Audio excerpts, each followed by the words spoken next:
Welcome to the Tell You Later show, conveniently located at the intersection of historical and hysterical. Sincere thanks to all those who support us on Patreon. See the full list at the end of the show. And there's always room for more.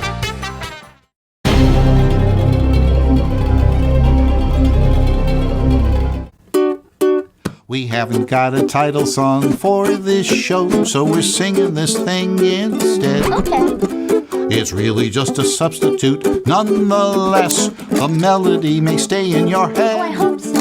'Cause it's a tune. It's a tune. You'll love to croon. You'll love to cruise. But there's one thing you should know. We have to confess we do not possess a title song for this show. Ain't it peculiar? Believe it or not, we haven't got a title song for this show.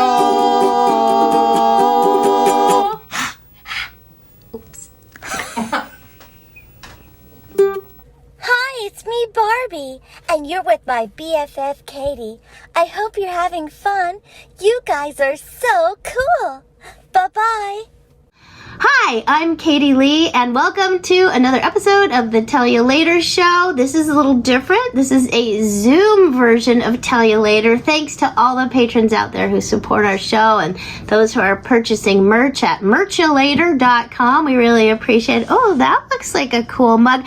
I want to introduce our special guest who's drinking out of a Darth Vader mug today. And for those who don't know who you are, this is Butch Hartman with with an amazing assortment of his art in the background. Butch is an Emmy award-winning writer and songwriter, creator of a lot of animated content, especially those of you out there know him for The Fairly Odd Parents and for Danny Phantom. And probably a whole bunch of other stuff that, yeah, that's great. He has control of his camera there. And you've been in this business. Most of your stuff was been at Nickelodeon, right? Yes. Let me correct you on one thing. I wasn't an Emmy Award winner. I wish I was, but I wasn't. I was nominated for many Emmys, but didn't win one. I haven't taken home the gold trophy as of yet. Not yet. Oh, I'm sorry. Well, you know what? You're a winner. I just want to make sure we get that because, you know, people on the internet, I can't believe you didn't correct them. I can't believe, so we're just correcting that little fact there. Well, that just goes to show. This is my whole point of having you on the show here. First of all, you are a winner in my book all the time because I admire you and your wife and all amazing things that you guys do. But the truth of the matter is, I never met you until recently, even though we've both been in the business for quite a long time. Only a couple of years ago, we met at a church. A friend of ours was pastoring, and it was really wonderful to meet you and your amazing husband, who plays guitar. He's an astounding talent. So you have all this talent in your house. It's wonderful. I don't know if you know, he plays guitar and sings in a Kiss tribute band. Were you aware of that? No, right now, see. Already more in love with him. You should be interviewing him. One of these days I'll get him on the show. But yes, who does he play in the band? He's Paul Stanley. He's the star child. Yes. Well, which is interesting. Paul Stanley was actually on. In fact, if you look at this picture right back here on my wall. That is Kiss on my show, The Fairly Odd Parents. Get out! An episode. Here's the Paul Stanley character right there. We had Paul Stanley and Gene Simmons on Fairly Odd Parents on a show. We did a movie called Wishology. It was a 3-part movie, and in the story, Timmy Turner is the chosen one. He has to get this magic guitar that is played by a group called. Before we knew we could get Kiss on the show, we were going to name them Smooch. We'll just call them Smooch. Oh, that's great. We're like, we'll never get Kiss. They'll never say yes. But not only did we call Gene Simmons, he said yes. He said, you guys can have the makeup. You can design the characters the way you want. You can even have the song Rock and Roll All Night and Party Every Day. And so we got to have that on the show. And then Gene Simmons and Paul Stanley did voices on the show. So I got to meet Paul Stanley. Holy mackerel. You see, the world is your oyster. And having Gene Simmons' blessing is huge. So that's fantastic. Cool. Right. Gene Simmons was amazing. Could not have been more pleasant and awesome. And Paul Stanley was amazing too. Paul Stanley shows up looking like a rock star. He's got a leopard Looking like shirt. Jess Harnell, basically. Looks like Jess Harnell, Yes, exactly. Right. Like Jess, and don't all rock stars look like Jess Harnell? They probably, yeah. So, but it was really fun, and there were a few of the cool notables we had on Fairly Odd Parents. We had a lot of celebs on that show for a while. Well, people don't know. I mean, that's one of the cool things about producing a show, an animated show. I think that a lot of directors and producers take advantage of is they can basically get anybody they want, because actors like to do animation, right? You could have probably, have you had anybody turn you down? You don't have to say who. Oh, you've got your new Tell You Later tote bag. Cute. I love it. Did you get that at Merchulator? I sure did. It's so Merchulator.com. cute. Look, Super cute. Tell Ya Later bag, and it's got awesome. everything in it. Do they have hats? But I bet most people say yes. We never really had anybody turn us down that we went for. I think there was, the most interesting thing is a couple people turned us down, but they were kind of low-level celebrities, like people that should have said yes. Like, why wouldn't this person do this cartoon?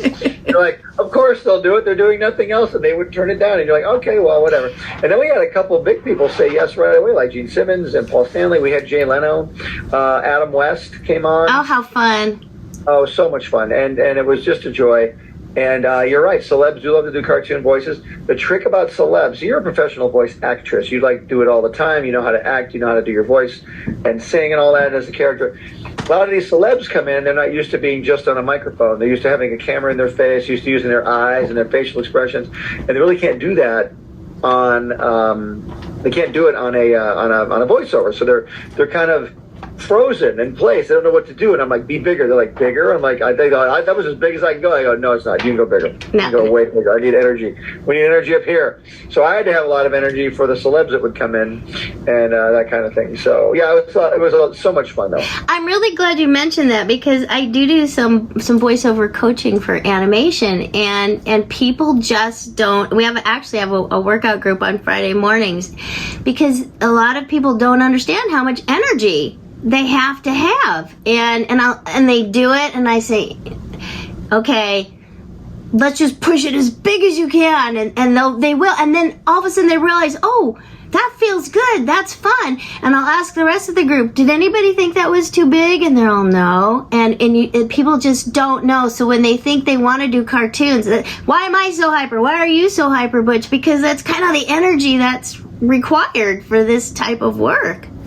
Totally. You know, like, what's interesting about you, see, you're blessed. You were born with an amazing voice. You already have a naturally cartoony voice. You just do. You're actually, when I first met you, I'm like, oh my gosh, you should do animation. And you said, I do. And I said, of course you do.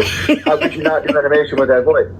But there's people like me who I have a pretty, middle of the road voice, and if I wanted to do Gilbert Gottfried, I'd have to go like this, or if I was to do like a Homer Simpson, I could bring my voice to you, that sort of thing, right? But I'm so glad you're doing this. I love when you do that. Well, a lot of people don't know how to work their voice, and sometimes they'll have one funny voice they've done for their mom or their dad, and they're like, oh, you should do voices, and that's really cool and that's great. But to keep getting the work and keep getting the jobs, you've got to have those kind of voices.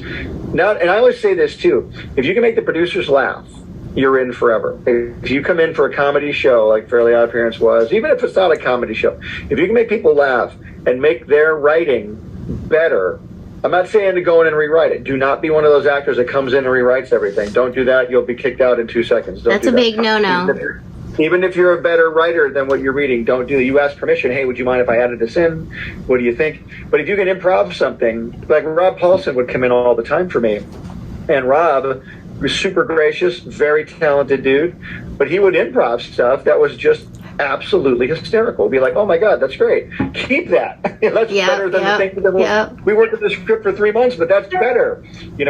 But sometimes the actor, you want to give the actors something they can plus, but you also have to have the actor add to your show, not take away from it. And by the way, if you're a producer out there, don't be afraid to say no to an actor. Look, I'm so glad you're here. this voice isn't for you. Let's try you on this voice. Let's try you over here. I've had several actors come in who are fantastic doing the one thing that they do, and I ask them to do this, and they can't do it, or they try to do it, but it just doesn't fit right. It's not like as good as it should be. So we have them stick with this, and we have somebody else do that. So anyway, everyone's got their own niche, unless you're like Frank Welker, who can do anything. Well, I mean, and it used to be we would go in and audition for people face to face. Nowadays, I don't know. Now I used to love that process. That was fun because you could connect with them and they could hear other things that you could do. But now we send in auditions and it's like bam, bam, bam. Either you hit it right out of the ballpark, it seems. You can still do the face to face, but what's great though, having a casting director when you do have a show, the casting director weeds through all the junk for you, the people that shouldn't be doing voices. They'll get like 1,000 submissions and they'll chop it down to 5 for you to listen to, and you're like, thank God. Because really, when you're doing a production on a show, your time is so valuable. You don't have any time because you're doing editing and animation, you're doing character design and color styling and storyboarding, and then you're writing the script. I mean, there's so many pieces to a cartoon. So to sit and listen to auditions for 6 hours, you just don't have time to do that. And you do it all, don't you, Mr. Hartman?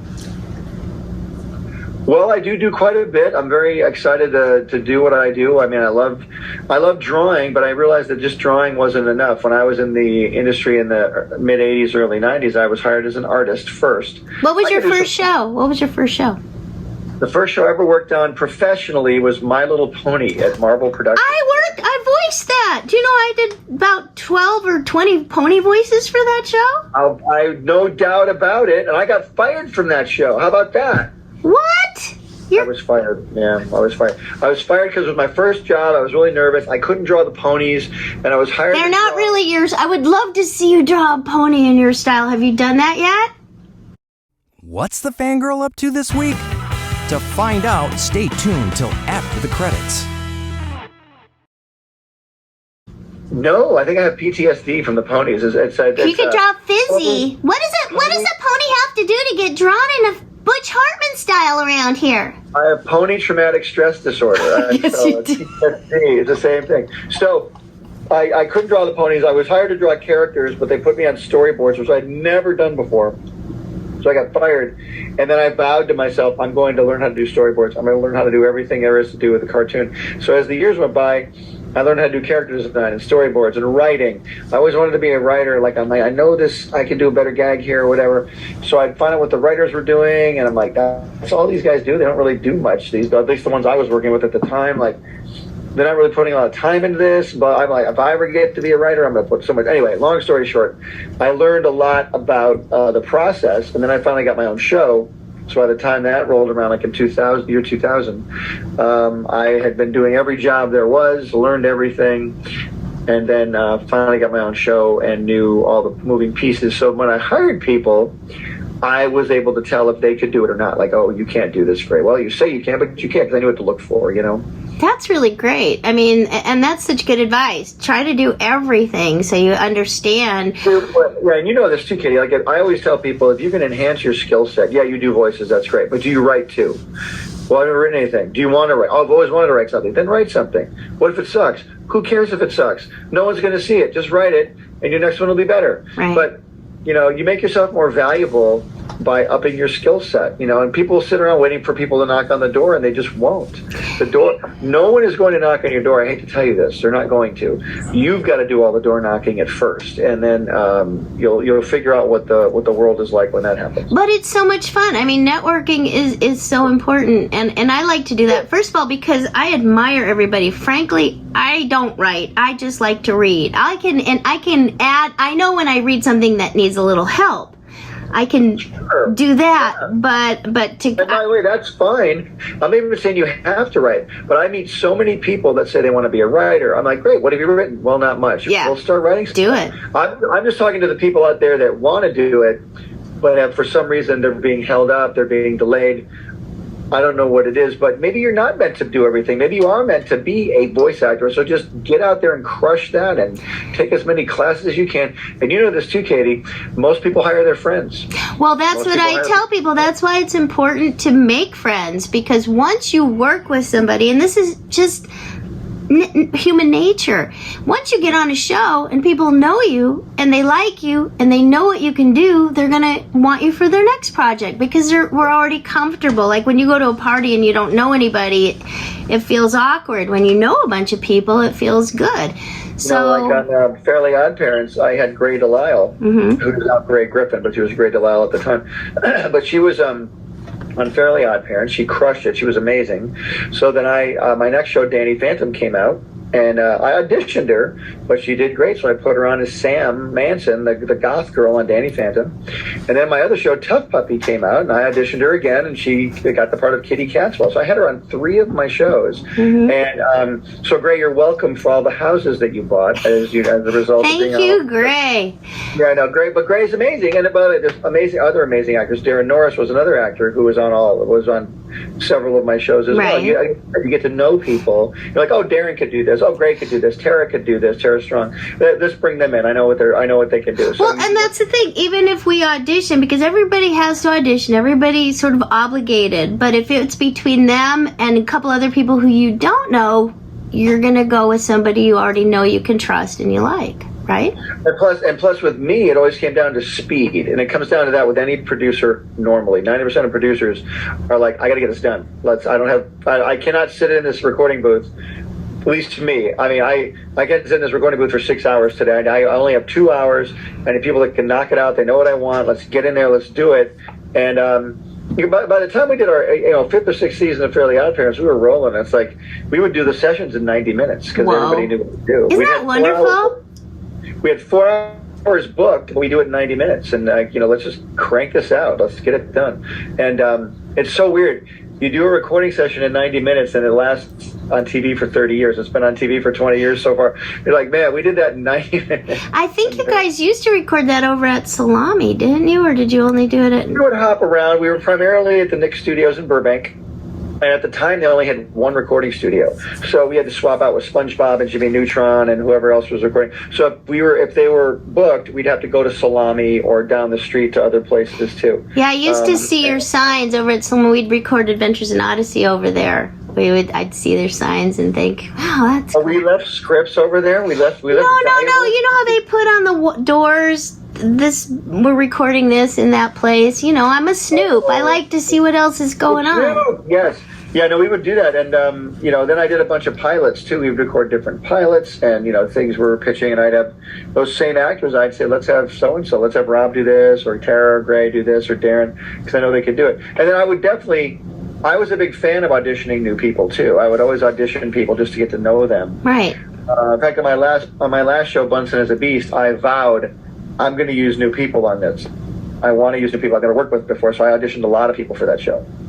And you have to be purposeful about it, because it is easy to fall back. And when I've had people complain, like fans, like, why do they always use the same people, or people who are going into the industry? I go, well, because they know they can do it and they've earned it.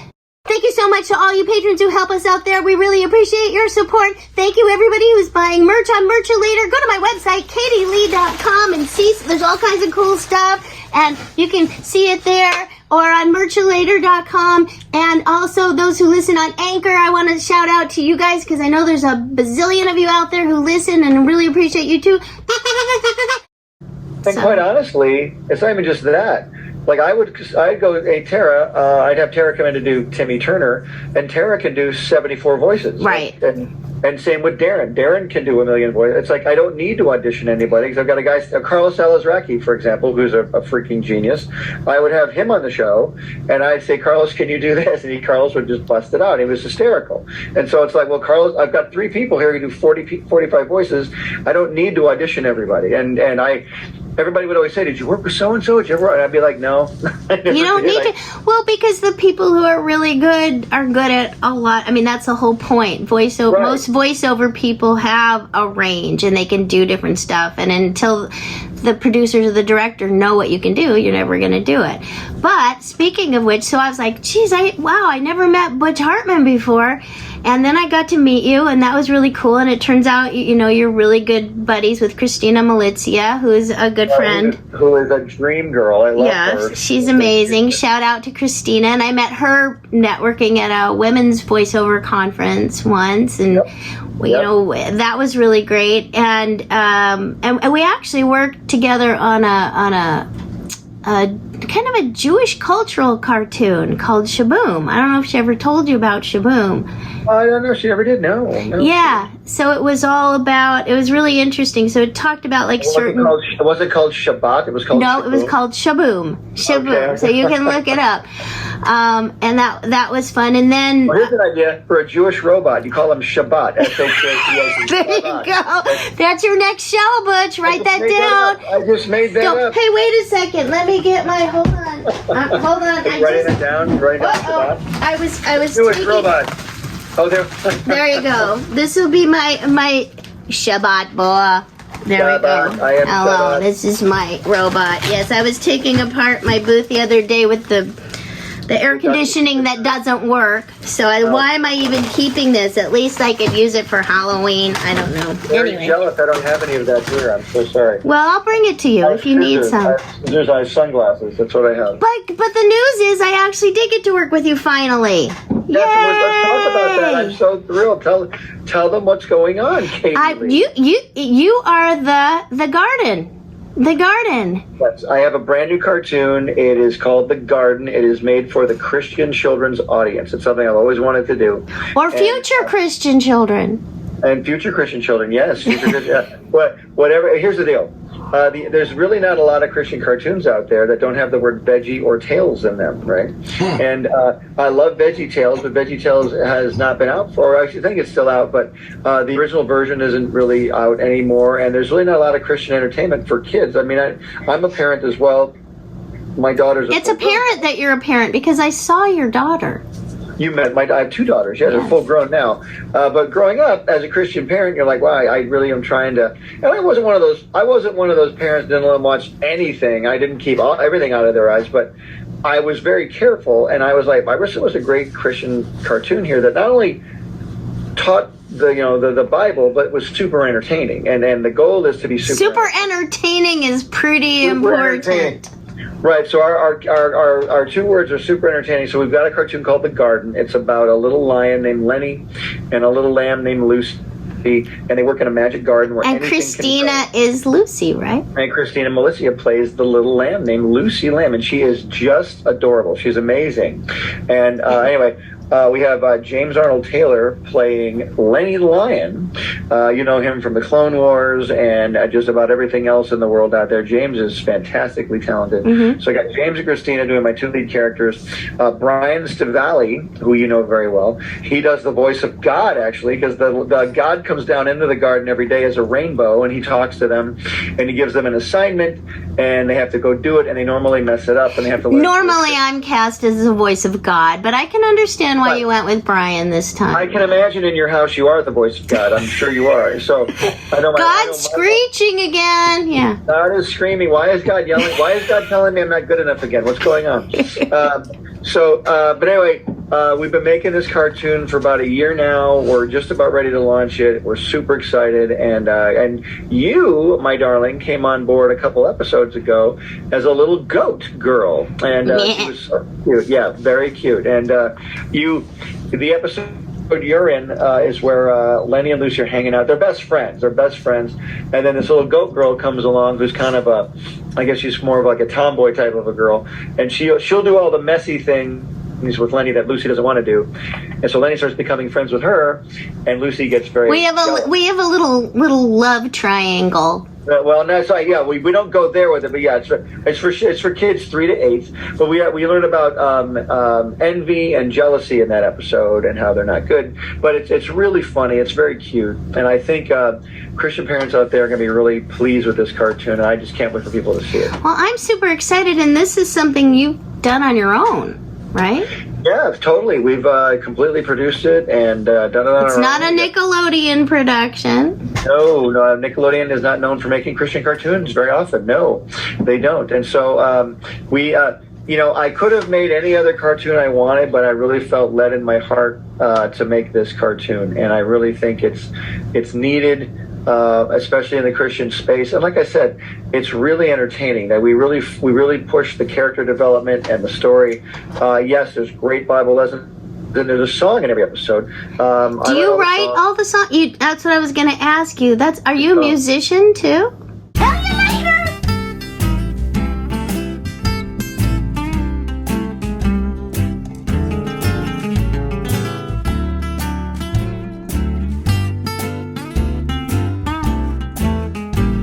Tell You Later is a Patreon-driven entertainment show.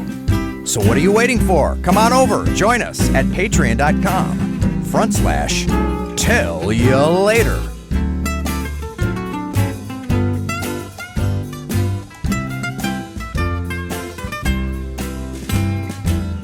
I didn't wink or nod or nudge too slightly, acquiesce. But still somehow you up and guessed my inclination, 'cause I never said yes, I never said no.